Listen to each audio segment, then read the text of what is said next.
வாழ்க்கையில முன்னேற ஆசைப்படுறது தப்பு இல்லைங்க.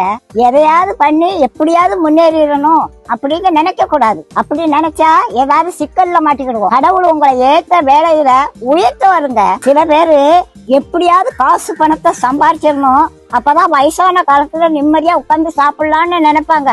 வயசான காலத்துல காசு பணம் எல்லாம் இருக்கும், ஆனா ஒன்னும் அனுபவிக்க முடியாது. பாட்டி வீட்டுல ஒரு எலி ரொம்ப நாளா தொண்டை பண்ணிக்கிட்டு இருந்தது. அதை எப்படியாவது பிடிச்சிடணும்னு கூண்டுக்குள்ள ஒரு தேங்காய் துண்டை குத்தி வச்சேன். ஒரு 9 மணிக்கு சத்தம் கட்டுச்சு, எலி மாட்டிக்கிட்டுச்சு. சரி இருக்கட்டும், காலையில எந்திரிச்சு காட்டு பக்கத்துல கொண்டு திறந்து விடுவோம் அப்படின்னு நினைச்சு தூங்கிட்டேன். காலையில பார்த்தா எலி உள்ளதான் இருந்துச்சு.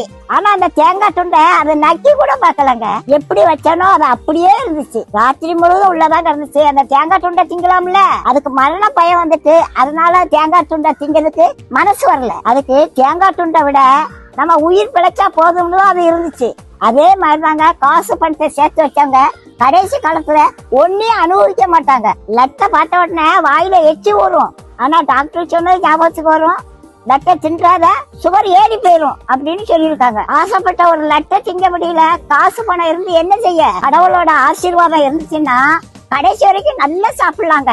நாளைய தினத்தை குறிச்சு கவலைப்படாதீங்க. அந்தந்த நாளைக்கு அந்தந்த நாளோட பாடு போதுங்க. இன்னைக்கு சாப்பாடு கொடுத்த கடவுள் நாளைக்கு சாப்பாடு கொடுப்பாரு. நீதி நேர்மை உண்மை உத்தமமா மட்டும் வாழுங்க. கடவுள் ஒரு நாளும் உங்களுக்கு ஒரு குறையும் வைக்க மாட்டாங்க.